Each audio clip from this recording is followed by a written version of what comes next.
Hello guys, আসসালামু আলাইকুম। বর্তমানে আমি আছি লালবাগের বিখ্যাত মদিনা মিষ্টান্ন ভান্ডারে। তো আপনারা দেখতে পাচ্ছেন এখানে অনেক মিষ্টি আছে।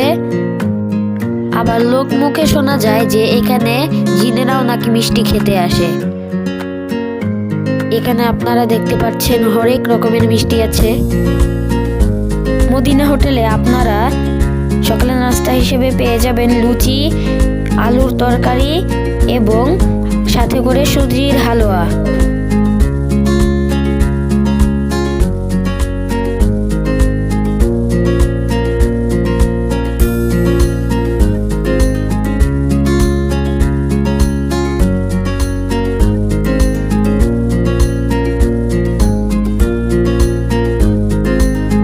আজকের ভিডিও ছিল এই পর্যন্তই। এই ভিডিওটি ভালো লাগলে লাইক, কমেন্ট এবং অবশ্যই শেয়ার করে যাবেন। তো দেখা হচ্ছে অন্য কোনো ভিডিওতে। আল্লাহ হাফেজ।